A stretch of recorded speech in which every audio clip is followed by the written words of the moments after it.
So let's say an athlete has pain.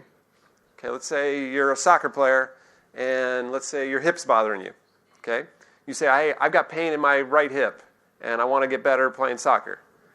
Okay, we're starting right here. We're going to do the SFMA, the Selective Functional Movement Assessment. I'll talk a little bit more about exactly what that is, but it's basically the basic building blocks of movement. It helps me understand where your pain is coming from. The functional movement screen is great, but pain can change the way you move and alter the functional movement screen and create some, let's say, maybe go down some wrong paths. So we created a screen that if an athlete has pain, well, it's designed to tease out where the pain's coming from. That's the SFMA. Now, just like the FMS, the SFMA has 7 tests. We call it our top tier tests, right? You go through these 7 tests, and the 7 tests will tell you which of these movement patterns are involved with this patient's problem. And then what you do is you break those patterns out.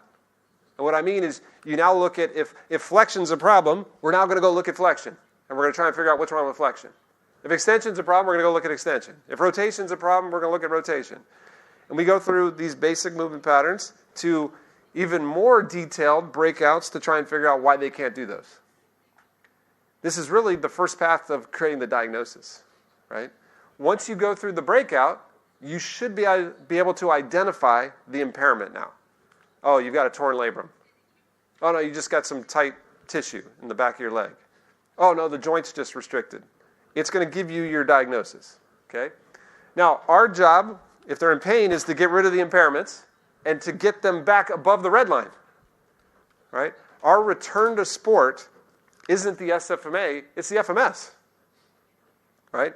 So not only do you have to be pain-free in your SFMA, we want you to be pain-free in your FMS, and then we say, okay, you're ready to go back to sport.